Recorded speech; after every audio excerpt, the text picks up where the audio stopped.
Una sa lahat, pamamahala sa NAIA, iminungkayang ipaubaya sa dayuhang grupong namamahala sa tinuturing na best airport sa buong mundo.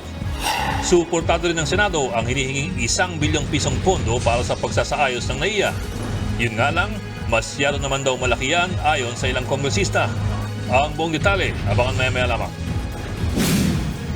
Magandang gabi, Pilipinas! Sa Frontline tonight, Smuggled na asukal na target ng ibenta sa mga kadiwa stores ngayong buwan, tinitingnan ding ibenta sa mga supermarket. ang 4 na matataas na opisyal ng PNP na hinihinalang sangkot sa illegal drug trade pinasisibak ng 5-man advisory panel. Bilang paghahanda sa El Nino, alokasyon ng tubig mula Angat Dam para sa irigasyon babawasan. Mga rehiyong pinakamapupuruhan ng matinding taginit. Tinukoy ng Pag-asa. 8 batang estudyante at isang gwardya patay sa pamamarila sa isang paaralan sa Serbia. Ang suspect, grade 7 na estudyanteng kinuha ang baril ng kaniyang ama. At paghahanda sa nalalapit ng Royal Coronation kay King Charles III, puspusa na. Mga kababayan natin sa Britanya, naghandog ng kanta. Save our gracious King, long live our noble King, God save the King.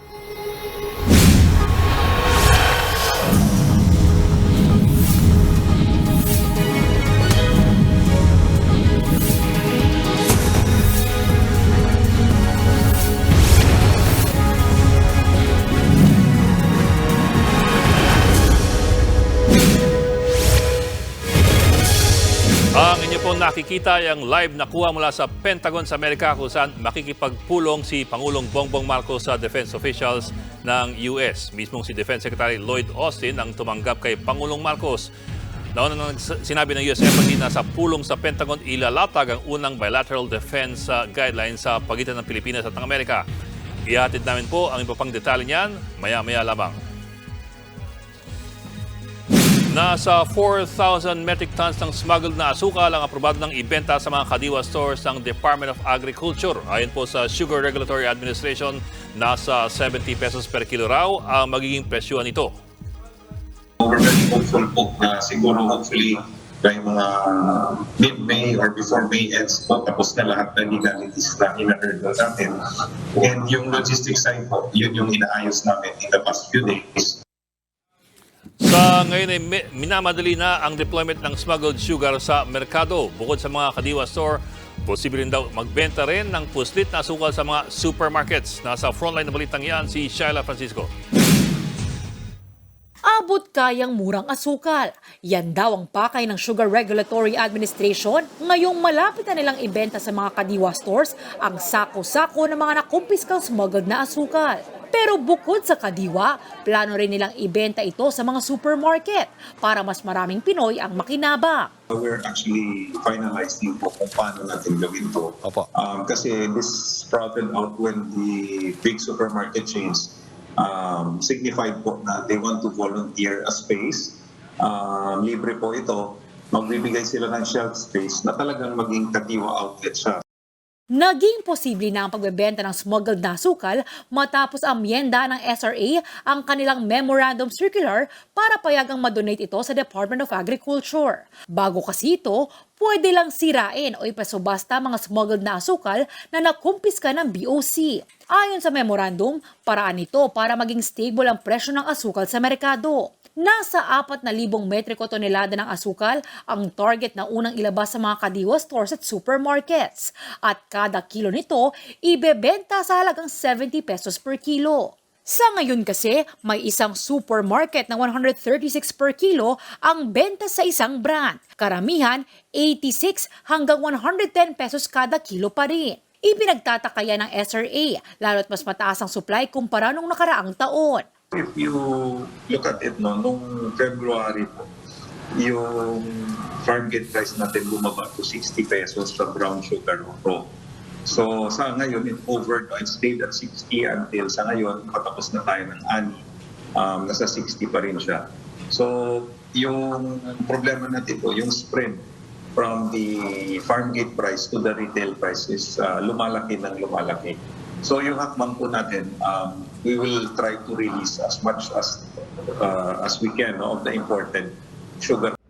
Meron namang karagdagang 6,000 metric tons na puslit na asukal na kailangan pang sumailalim sa testing bago maibenta. Pero ang grupong Sinag tutol sa planong ito ng SRA. Sa huli kasi, ang mga smuggler pa rin ng asukal ang makikinabang. Pabor naman sa plano ang grupo ng mga supermarket. That is understandable kung limited lang yung sugar na to be distributed at a lower price. No? Kaya lang of course it becomes unlevel playing field kung bakit napili itong chain or dapat napili itong mga supermarkets na to at hindi yung iba. Even palengke ko will feel the same way. They'll say na, bakit sila nabigyan, hindi kami. Yun ang hirap lang doon.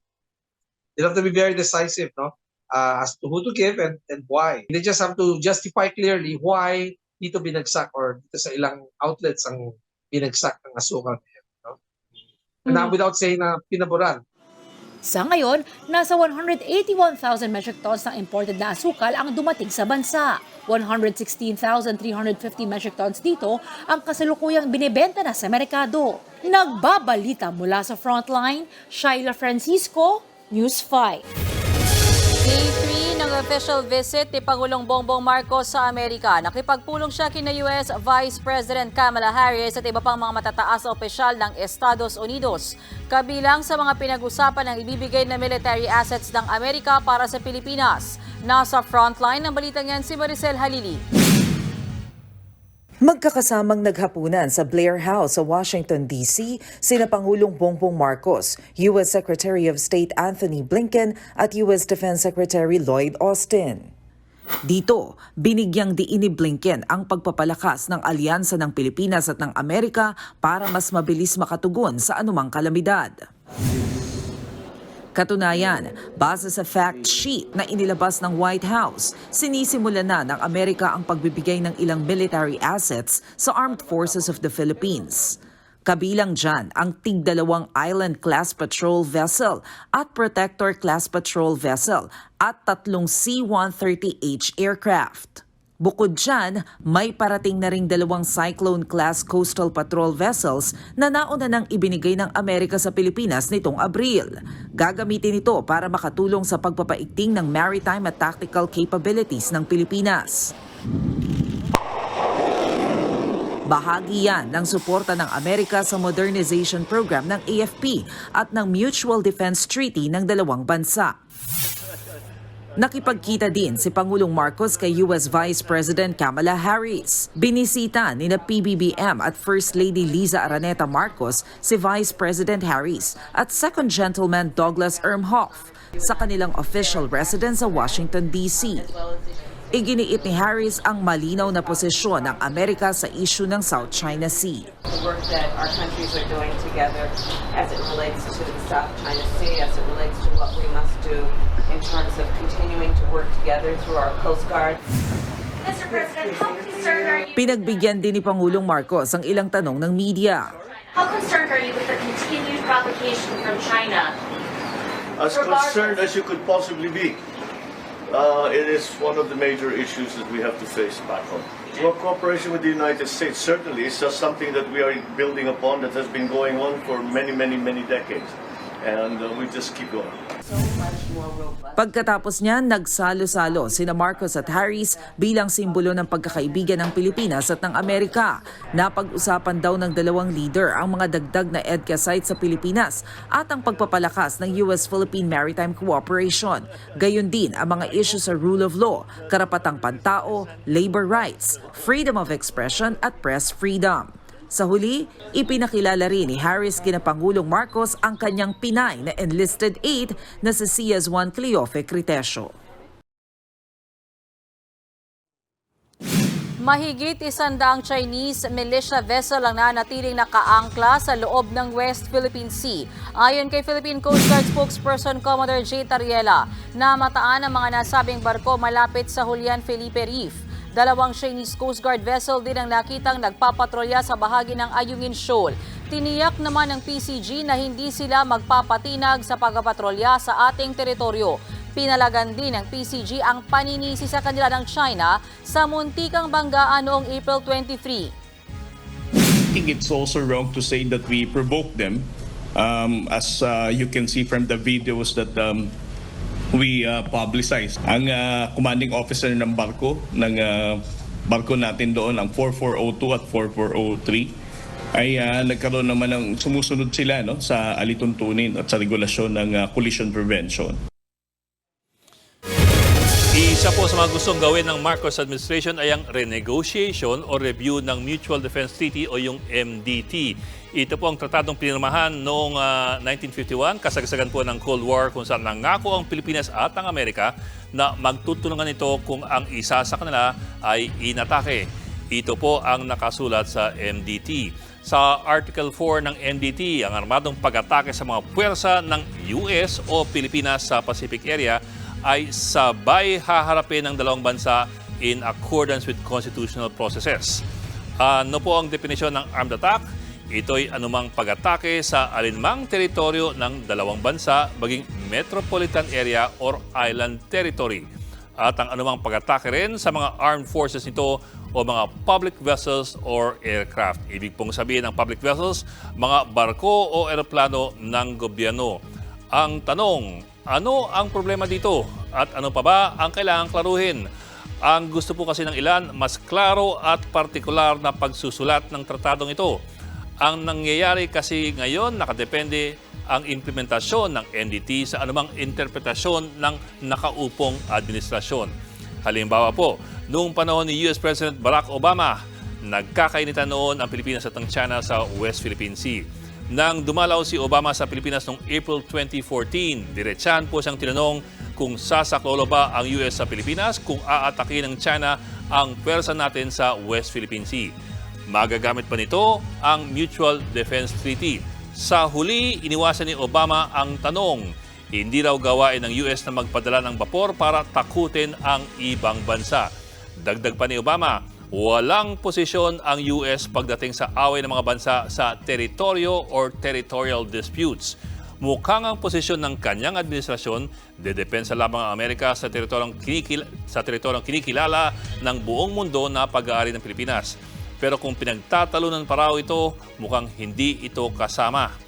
Pero sa ilalim naman ni US President Joe Biden, ironclad commitment na ang binigay na pagdepensa sa Pilipinas sa away sa South China Sea. Sa isang joint statement matapos ang pagpupulong ni Marcos at Biden nitong Martes, sinabi nila na ang anumang pag-atake sa pwersa ng Pilipinas sa Pacific Area kasama na ang South China Sea ay magiging dahilan para magamit ang Article 4 ng Mutual Defense Treaty. Kaya't ang tanong, alin ba talaga ang masusunod? Depende lang ba kung sino ang nakaupo ngayon sa White House? Pero hindi lamang po isang elemento ang kailangan tignan sa MDT. Kailangan pag-aralan o klaruhin din ang responsibilidad ng Pilipinas sa MDT. Halimbawa, sinabi po ni Pangulong Marcos na hindi niya papayagan ng Pilipinas na maging staging area ng anumang military action ng ibang bansa. Sinabi po yan ni Marcos sa konteksto ng mga bagong EDCA sites at ang posibilidad na magamit ang mga ito ng US kung sakaling magkaroon ng kiskisan ang China at ang Taiwan. Pero kung babalikan mo po ang Article 5 ng Mutual Defense Treaty, medyo malinaw po doon na obligado ang Pilipinas na tumulong sa US kung sakaling mapalaban ang anumang pwersa nito sa Pasipiko. Kung gayon, sa ilalim ng kasalukuyang MDT, pwede ba tayong hindi makisawsaw kung mapasabak sa giyera ang US dahil sa Taiwan? At mapipigilan ba natin ng US Armed Forces na gamitin ang mga bagong EDCA sites sa Cagayan at Isabela Province? Yan din ang dapat nating linawin kung pag-uusapan muli natin ang Mutual Defense Treaty. Samantala, back-to-back na mga pulong sa mga American companies ang dinaluhan ni Pangulong Bongbong Marcos. Kinausap ni PBBM ang mga opisyal ng Ultrasafe Nuclear Corporation at Maxion Solar Technologies. Target niyang dalhin sa Pilipinas ang micronuclear fuel technology bilang solusyon sa brownout. Kapag natuluyan, Pilipinas ang unang bansa sa Southeast Asia na magkakaroon ng nuclear energy facility.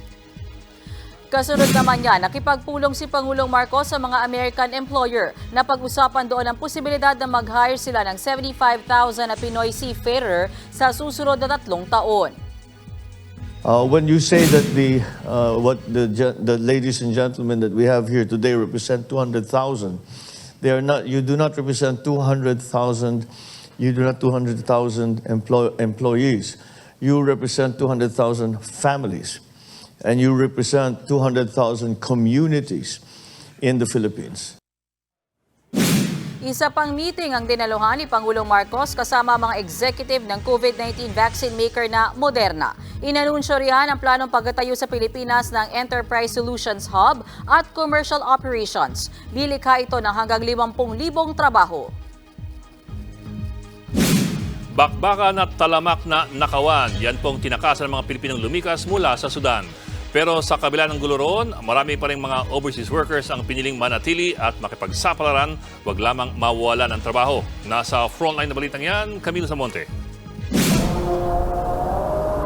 Mahigit 2 linggo na ang bakbakan sa Sudan, kaya ang mga Pilipinong nakaligtas sa gulo roon nakakahinga na ng maluwag mula sa malabangungot na dinanas.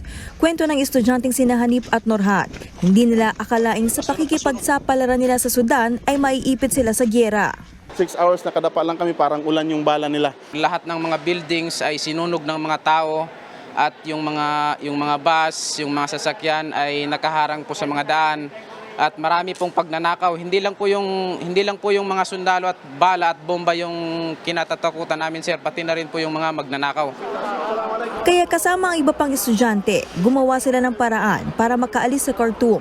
3 araw nga lang silang na-stranded sa border, papasok ng Egypt, bago dumating ang mga opisyal ng embahada. Pahirapan kasi doon, lahat ng tao doon parang nagmamadali at saka yung mga evacuate. Hindi lang kami, pati yung mga Sudanese, yung mga Egyptian na narbaho sa Sudan, pumunta na rin, umiskip na rin kasi wala na talagang pag-asa yung Khartoum. Kabilang sila sa 50 Islamic students sa tinulungan ng gobyernong makauwi sa Pilipinas kagabi at ngayong araw sakay ng commercial flight mula Saudi Arabia. Nasa 661 Pinoy ang nakalikas na sa Sudan, pero mahigit 100 pa na ayaw umuwi ng Pilipinas. Kabilang dyan ang OFW na itago natin sa pangalang Jenny na 7 taon ng admin personnel sa isang ospital. Mas gugustuhin daw nila na manatili roon dahil sa pangako ng kanilang mga employer na hindi sila mawawala ng trabaho. Kung babalik man po kami ng Pilipinas, so wala pong assurance yung government kung anong gagawin po sa mga Pilipino nang galing Sudan. Kumalma na rin daw ang sitwasyon doon matapos magkasundo ang nag-uumpugang military faction na magkaroon muli ng 1 linggong ceasefire na magsisimula bukas. Balik operasyon na rin daw ang maraming establishmento. Sa ngayon, nakataas pa rin ang Alert Level 3 o Voluntary Repatriation sa Sudan. Kami po na nandito na natira sa Khartoum, ang hinihingi lang po namin sa kanila is ang budget for relocation, kahit nga po pang bus lang namin papuntang province outside Khartoum. Pero hindi po nila binigay kasi daw wala na daw po budget, kasi naubos na po yung budget nila for repatriation. Paliwanag naman ng Department of Foreign Affairs, repatriation lamang ang option na ibinigay nila sa mga OFW, lalo't hindi ligtas sa Sudan. Ang utos ni Presidente ay repatriation, maligtas kayo. Kung kayo ng tulong para lumipat lang lugar within Sudan, parang kinukonsinti namin na maiwan kayo dyan. Kaya po, desisyon nyo yan. Pero kung gagastos kami ng pondo para sa repatriation yan, para sa inyong kalikasan, para sa inyong buhay mismo, no? Uwi na kayo. Mabuhay ng matiwasay. Bukas ng gabi naman uuwi sa bansa ang isa pang batch ng repatriates na kinabibilangan ng higit 100 OFW. Makakatanggap sila ng financial assistance sa ating gobyerno at tutulungan din daw na makahanap ng trabaho. Nagbabalita mula sa Frontline, Camille Samonte, News 5. Susunod, Senado, handa raw aprubahan ng perang hinihingi para isaayos ang NAIA. Pero pangangasiwa sa paliparan, ipaubayan na lang daw sa mga banyaga. 4 na mataas na opisyal ng PNP inirekomenda ng advisory panel na masibak dahil sa posibleng pagkakasangkot sa illegal drug trade. At bahay ng dating Pangulo ng Brazil na si Jair Bolsonaro ni-raid ng mga pulis. Magbabalik pa ang Frontline tonight.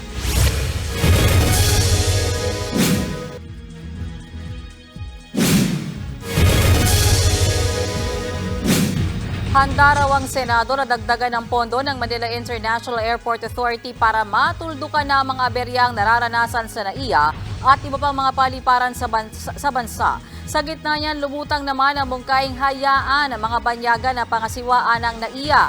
Narito ang aking report. Ipaubaya sa mga banyaga ang pamalakad sa Ninoy Aquino International Airport. Yan ang isa sa nakikitang solusyon ni Senate President Juan Miguel Zubiri matapos ang aberya na naman sa airport dahil sa kawalan ng kuryente nitong Labor Day. Anya, sa ilalim ng Public Services Act, pinapayagang ibigay sa mga foreign company ang pamahala sa ating mga paliparan. At isa sa nakikita ni Zubiri na pwedeng subukan ay ang Changi Airport Group na may hawak ng Changi Airport sa Singapore. I'm sorry, no, but we're looking for all options para mapaganda ang sistema at paglalakad ng ating national airports. If it means being handled by the Singapore group of Changi Airport, which is the #1 airport in the world, bigyan natin sila ng pagkakataon. Tingin pa ni Zubiri, baka kailangan ng magbigay ng ultimatum si Pangulong Bongbong Marcos sa mga opisyal ng NAIA kung kaya pa ba nilang resolbahin ang mga problema sa airport. The President should just give an ultimatum to the NAIA management for NAIA 1, 2, and 3. Kung hindi nyo kaya yan, i-outsource na lang natin yan. Ganun na lang. It's within his powers. And then they can do a bidding process. Maging ilang senador pare-parehong dismayado sa kaliwat kanang kanseladong flights noong Mayo 1 sa NAIA dahil sa power outage. Sabi ni Senator Nancy Binay, nakakalungkot ang mensahe na nakukuha ng ibang bansa dahil sa paulit-ulit na aberya sa ating mga airport na ang pagpunta sa Pilipinas ay isang nakapanlulumong karanasan. Si Senator Risa Ontiveros naman, binalikan ng pangako ng mga ahensya ng gobyerno na hindi na mauulit ang sakit ng ulong dinanas ng libo-libong pasahero noong airspace shutdown noong New Year. Pero ang ending, pangakong napako. Halos ganito rin ang sentimiento ni Senator Grace Poe. Anya, hindi katanggap-tanggap na tuwing may brownout ay maaantala ang serbisyo ng airport at naiistorbo ng matindi ang publiko. Parang hindi na raw talaga natuto ang DOTR at NAIA sa mga nauna nilang kapalpakan. Binotasan din ni po ang pahayag kahapon ng Manila International Airport Authority na kakailanganin nito ng 1 bilyong pisong budget para makabili ng power generators na magsusupply ng kuryente sa 4 na terminal ng NAIA tuwing may power failure. Kung tutuusin kasi, may kaukulang pondong pwedeng ibigay sa pangailangan ng mga airport. Pwede nga raw manggaling ang pera sa unprogrammed funds ng gobyerno o mula mismo sa kita ng airport. Pero tanong ni Po, kung dati pa pala alam ng pamunuan ng NAIA na kulang ang backup power nila, bakit ngayon lang bibili ng generator? Malinaw daw na may kapabayaan ng mga naumuno sa NAIA. Sabi naman ni Zubiri, handa ang Senado na mag-aproba ng dagdag na budget para sa NAIA. Matigil lang ang mga aberya ng Ninoy Aquino International Airport. Handa na po kami mag-funding, magdagdag funding sa DOTR para sana, matigil na po itong mga power interruptions, itong mga failure of systems, once and for all. Dahil nakakahiya, nakakaperwisyo ng ating mga babae. Sa panig naman ng Kamara, sinabi ni House Deputy Speaker Ralph Recto na kung sa tingin ng pamunuan ng NAIA ay kailangan nito ng bagong electrical system, dapat bilhin na ito agad. Pero hindi raw kailangan na ang pamahalaan na maglalabas ng kabuuang 1 bilyong piso. May sarili naman daw kasing pera ang MIAA. Dagdag pa ni Recto, kung marami nang iniindang sakit ng ating airport, bakit hindi gawin ng isang kompletong check-up para malapatan ng lunas ang lahat ng problema at hindi na maulit ang mga aberya. Italagang officer in charge sa Manila International Airport or MIAA, si Senior Assistant General Manager Brian Co. Kasunod po ito ng pagpataw ng suspension ng Ombudsman kay Acting General Manager Cesar Chong dahil sa umunoy grave abuse of authority. Dahil yan sa inutos niyang balasahan sa halos 300 empleyado ng MIAA. Tiniyak naman ni Co na tuloy-tuloy lamang sila sa pagtatrabaho. Kanina, nakapulong niya ang Department of Transportation at ang MIAA Board kaugnay ng patutupad na 6 na oras na airspace shutdown sa May 17. We expect some of the flights will have to be retimed. Some of them could be consolidated with other flights because it's still 2 weeks away. Higit 100 flights ang inaasahang maapektuhan sa shutdown. Papalitan kasi ang Uninterrupted Power Supply or UPS ng CAAP para hindi na maulit ang airspace shutdown noong January 1. Kaninang umaga, una nang isinara ang airspace ng higit 1 oras para sa pagkukumpuni ng automatic voltage regulator ng CAAP. Inirekomendang masibak sa serbisyo ang 4 na matataas na opisyal ng PNP dahil sa umano'y pagkakasangkot nila sa iligal na droga. Gusto rin ng 5-man advisory panel ng PNP na sampahan ng kasong administratibo ang 4 na police officers. Nasa frontline ng balitang yan si Brian Castillo. 2 police general at 2 police colonel. Sila ang mga inirekomenda ng 5-man advisory group na tanggalin na sa serbisyo sa Philippine National Police dahil sa pagkakasangkot umano sa iligal na droga. Kinumpirma yan ni dating PNP Chief Retired General Rodolfo Azurin Jr. na siya rin nagsisilbing pinuno ng panel. Kabilang ang 4 na opisyal sa 36 na senior officials ng PNP na sumasailalim ngayon sa malalimang investigasyon matapos makitaan ng posibleng koneksyon sa illegal drug trade. Ayon pa kay Azurin, inarekomenda na rin ng advisory group na masampahan ng kasong administratibo ang 4 na hindi pa pinapangalan ng PNP officials. Naisumite na raw sa National Police Commission o NAPOLCOM ang kanilang rekomendasyon at ipauubayan nila rito ang pagbeberipika sa mga nakalap na ebidensya. Ang NAPOLCOM na rin daw magpapasa kung papangalanan ang mga pulis na mapatutunayang sangkot sa illegal na droga. Kabilang ang 4 na high-ranking PNP officials sa 36 na police officers na naunang sinabi ng PNP na isusumite sa NAPOLCOM para sa evaluation. Tuloy-tuloy pa rin ang investigasyon ng 5-man advisory group sa 32 pang police officers. Tiniyak naman ni PNP Chief General Benjamin Acorda Jr. na mananagot ang mga pulis na mapatutunayang sangkot sa illegal na droga, anuman ang kanilang posisyon o ranggo. I'm giving the assurance that all those personnel who are involved in this fiasco will be properly charged, appropriately charged, administratively and criminally at pipilitin natin na sila po ay matatanggal na sa serbisyo. Definitely may mga kakasuhan din sa mas bababang level. Ayon naman kay Interior Secretary Benher Abalos na siya ring chairman ng NAPOLCOM, isa sa publiko nila ang resulta ng investigasyon ng 5-man advisory group 2 o 3 araw mula ngayon. Tinitiyak na lang daw nilang walang legal na balakid sa paglalabas ng mga detalye nito. So ito ngayon ang tatalakayin. Ilan dito ang tinanggap ang resignation, ilan ang hindi tinanggap ang resignation, at ano ang mangyayari. We will make that statement in 2 days. Okay? Binuo ang 5-man advisory group matapos ang panawagan ni Abalos sa mga general at koronel ng PNP na maghain ng courtesy resignation noong Enero. Ito'y kaugnay sa layuning linisin ang haring ng PNP mula sa umano'y malalim na impluensya ng iligal na droga sa matataas pa man ding mga opisyal ng kapulisan. Nauna na ring naabswelto ang 917 police officials na lumalabas na walang pagkakasangkot sa iligal na droga. Nagbabalita mula sa frontline, Brian Castillo, News 5.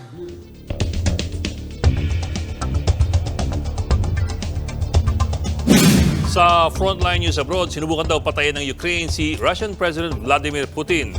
Sa video, makikitang isang attack drone na sabi ng Russia ay pakawala raw ng Ukraine para puntirehin si Putin. Maya-maya sumabog sa ibabaw ng Kremlin Palace ang drone.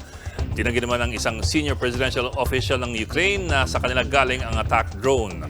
Anya, masyadong madrama ang bagong akusasyon ng Russia. Sa Brazil naman, ni-raid ang bahay na dati nilang Pangulong si Jair Bolsonaro dahil yan sa umunoy pamimeke ng vaccination record ng ilang opisyal. Kilalang kontra sa COVID-19 vaccine si Bolsonaro pero sa record ng Health Ministry, bakunado raw siya. Inimbestigahan po yan. Ginit naman ni Bolsonaro na wala siyang tinatago. Susunod, alokasyon ng tubig para sa irigasyon na mula Angat Dam babawasan bilang paghahanda sa El Nino. Sa kabila ng banta ng matinding tag-init, isang sama ng panahon naman ang nagbabadyang maging bagyo sa loob ng bansa. Dagdag sahod na 150 pesos para sa mga empleyado ng private sector sinusulong sa Senado. Tutok lang mga kapatid dito sa Frontline Tonight.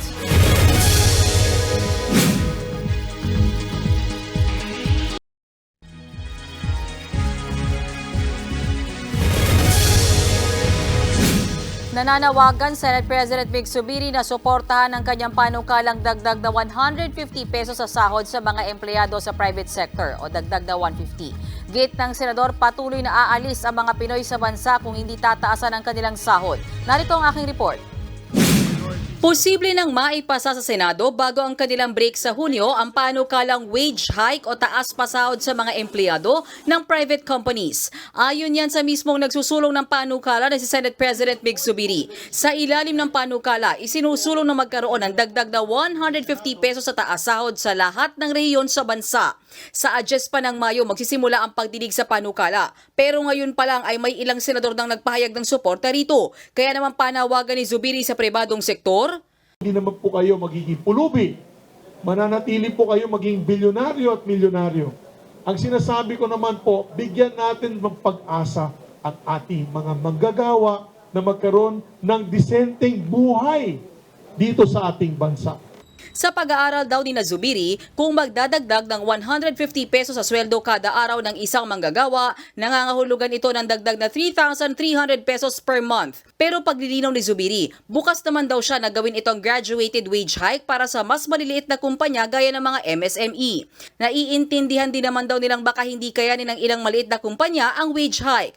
Dahil dyan, umapila rin si Zubiri kay Labor Secretary Bienvenido Laguesma na balanse ng pangailangan ng mga manggagawa at mga kumpanya. Niwala raw kasi siyang naririnig mula sa kalihim na usapin ng taas sahod sa gitna ng lumulobong inflation at epekto pa rin ng pandemya. Sabihin niya na panahon na yun na mag-meeting kayo at pag-usapan ng pagtaas ng sweldo. And I will ask him that in May 10. Bakit po hindi pa kayo nananawagan sa regional wage boards na mag-meeting na tungkol sa mga napakamahal na bilihin na yon? Pino na rin ni Zubiri ang anyay napakabagal na kilos ng Regional Wage Board sa rollout ng inaprobahang dagdag sahod ng nakaraang administrasyon. Pero ayon kay Laguesma, may prosesong dapat pagdaanan ng maigi lalo't mag-iisang taon pa lang nang ipatupad ang wage adjustment sa bansa. Kung merong hindi masaya, mag-aapila, yan po ay pupunta sa NWPC upang amin pong isaalang-alang ang anumang dahilan kung bakit dapat baguhin o kaya magkaroon ng pagkakataon na dagdagan kung kailangan dagdagan. No? Pero ayon kay Zubiri, kung hindi may tataas ang sweldo ng mga manggagawa, patuloy ang pag-alis ng ating mga kababayan para magtrabaho sa ibang bansa. Kaya't posible raw na ang mga maiiwan sa atin ay mga non-skilled workers. Lalong sisipag, lalong gusto magtrabaho ng maayos dahil binabayaran po natin sila ng eksaktong sweldo. Di ba po? Kung gano'n naman ang sweldo nila, di punch in, punch out na lang sila, hindi na sila magaganahan o ganadong magtrabaho dahil wala nga silang pag-asa sa kanilang natatanggap na sweldo. Sa ngayon, wala pang tiyak na petsang binigay si Laguesma kung kailan may patutupad ang mga inaprobahang dagdag sahod sa lahat ng rehiyon sa bansa. Weak or mahinang El Nino ang posibleng maranasan sa bansa ayon po sa Pag-asa. Bilang paghahanda, ititigil na muna ang supply ng patubig para sa mga pananim. Nasa frontline ng balitang yan si Shyla Francisco. Wala pa mang El Nino, ramdam na ito sa mga sakahan. Nag-abiso ang National Water Resources Board na simula sa May 11 ay puputulin muna ang supply ng irigasyon na nanggagaling sa Angat Dam. Kailangan po nating mapangalagaan yung kasalukuyang supplies kung ano yung release natin, yung kung ano lang po yung kakailanganin nila. Sa kasalukuyan ay hindi na po nila kailangan sa kanilang pagtatanim. No? Yung tubig ay minabuti ho muna natin. Huwag muna i-release yan para po mapaghandaan yung sa mga susunod ho nilang pagtatanim po. Pero pagtitiyak ng NWRB, hindi ito makakaapekto sa mga sakahan. Hindi na raw kasi kailangan ng tubig dahil patapos naman na ang panahon ng anihan. Target namang ibalik sa ikatlong linggo ng Hunyo ang supply. Pero kung mananatiling mababa ang water level sa Angat, prioridad na masuplayan ng tubig ang mga bahay. Ang Angat Dam ang pangunahing pinagkukunan ng tubig sa Luzon.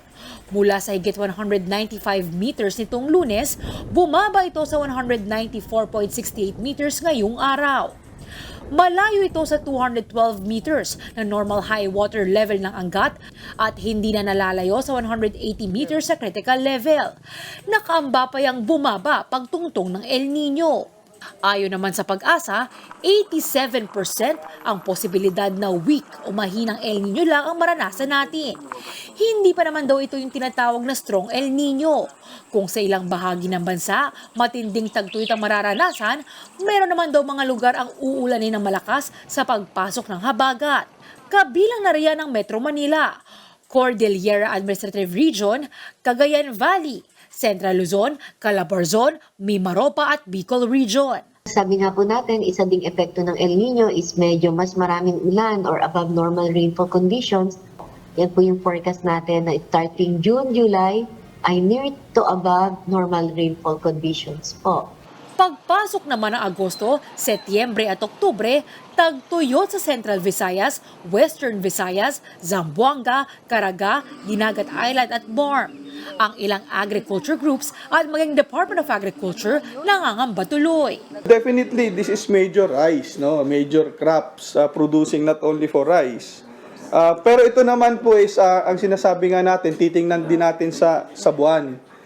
Ito po ay planting, start ng planting for the dry cropping. No? Ibig sabihin, pag dry cropping, ito yung mag-harvest tayo dun sa mga areas na talagang kukulan. Dun tayo makikipag-coordinate ngayon, whether magka-cloud seeding tayo, whether yung water management through NIA and Irrigators Association, or dun tayo Dahil sa nagbabadyang pinsala ng El Nino, humihiling ng 15 pisong ayuda sa pamahalaan ang kilusang magbubukid ng Pilipinas para sa mga magsasaka at maging sa mga mangingisda.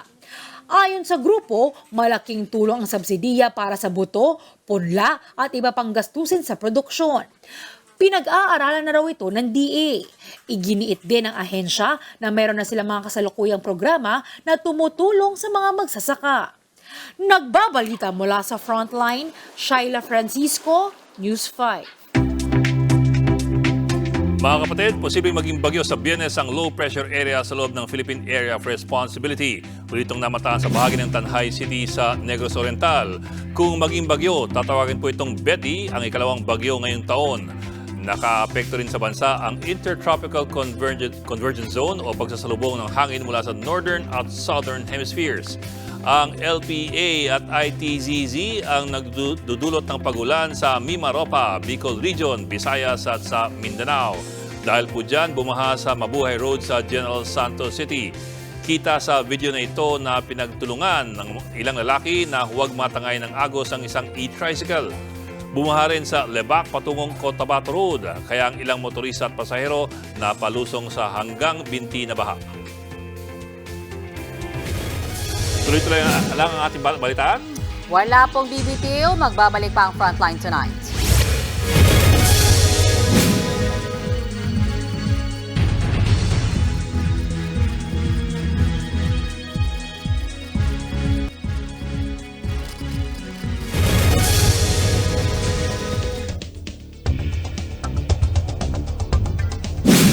Sa Frontline News Abroad, buntikang mahagip ng humaharurot na sasakyan ng isang pulis sa Virginia sa Amerika. Sa dashcam footage, may kitang sinisita ng pulis ang driver ng isang kotse. Maya-maya, isang kotse mula sa kabilang lane ang nawala ng kontrol at bumangga sa sinitang kotse. Napatakbo ang pulis pero nasugatan siya. Sugatan din ang sinitang driver at dalawa nitong pasahero. Sinampahan ng kaukulang reklamo ang nakabanggang driver. Sa Serbia, 9 ang patay sa walang haba sa pamamaril sa isang elementary school. Ang suspect, grade 7 student, nakuha niya ang baril mula sa kanyang tatay. Planado raw ang pagpatay. May dala pa nga raw ang suspect na listahan ng mga pangalang pupuntiryahin niya. Kabilang sa mga nasawi ang 8 batang estudyante at isang gwardya. Sugatan naman ang 5 estudyante habang nasa kritikal na kondisyon ng isang guro. Inaresto na ang ama ng suspect. Iniimbestigahan pa ang motibo sa krimen. Tiniyak ng Metro Pacific Investments Corporation na walang magiging malaking pagbabago sa kanilang operasyon sa gitna ng planong i-delist ang kumpanya sa Philippine Stock Exchange. Kasunod po ito na natanggap na tender offer ng MPIC mula sa isang consortium para bilhin ang kumpanya. Kasama sa consortium ang Metro Pacific Holdings, GT Capital Holdings, MIT Pacific Infrastructure Holdings at MIG Holdings Incorporated. Si Manny V. Pangilinan na chairman ng MPIC ay siya ring may-ari ng isa sa mga kumpanyang kasapi ng consortium. Yan ay ang MIG Holdings. Ayon sa MPIC, maganda ang alok ng consortium na bilhin ang kada share nila ng 4 pesos and 63 centavos kumpara sa market price na 4 pesos and 26 centavos bago inanunsyo ang offer noong nakarang linggo. Tiwala ang kumpanya na lalago pa rin sila sa kabila ng delisting at pagsasapribado sa kumpanya. 3 tulog lamang at gagawin na po ang inabangang coronation ni King Charles III sa United Kingdom. Sa labas ng Buckingham Palace, nagsimula na mag-camping ang mga gustong makiisa sa once-in-a-lifetime event. Pero ang excitement ng mga naroon napalitan ng takot nang biglang i-lockdown ang palasyo. Nasa frontline ng balitang yan si Jay Orense. Alas 12 na madaling araw, oras sa Maynila, bigla ang isinailalim ang Buckingham Palace at palibot nito sa maikling lockdown. Ang dahilan, isang lalaki ang inaresto dahil sa hinalang may daladala siyang mga eksplosibo sa bag. Nang ininspeksyon ang kanyang bag, walang natagpo ang baril, bagamat nakita nito ng mga bala ng Armalite at isang kutsilyo. Kaya't nagsagawa pa rin ang Metropolitan Police ng London ng isang controlled explosion para malaman kung may ibang laman pa na eksplosibo ang kanyang bag. Maya-maya pa'y agad na ring pinabalik ang mga tao sa Buckingham Palace nang matiyak na ligtas ang buong paligid at dinala ang lalaking inaresto sa presinto. Hindi itinuturing na terror-related incident ito kundi isang mental health issue lang. Pero para sa mga royalists na nasa tabi ng palasyo, tuloy-tuloy pa rin silang maghihintay at magka-camp out dito hanggang sa Sabado. Are you sleeping here tonight? Yes, and tomorrow night, and Thursday night, and Friday night, hopefully. What if it rains? We either get wet or we get undercover. Why is it important for you to be here? It's not often we have a coronation, and I was just a young girl when our queen was crowned, and the chance of seeing her son process past because of him. Hindi rin nagpahuli sa suporta ang ilan nating mga kababayan. Ang Filipino-British Choral Group ng Haraya ay may handog pang kanta. At nakikiisa po kami sa buong UK at sa buong Commonwealth sa pag-celebrate ng simula ng reign ni King Charles III at ito ay isang bagong yugto sa kasaysayan. At yan po ang 45 minuto pag-imayos malagang headlines. Balitan at diskusyon para sa paghubog ng matalinong opinyon. Kami yung kasangga sa pagbalita. Ako po si Mehan Los Baños. Ako naman po si Edwin Gao. Magandang gabi.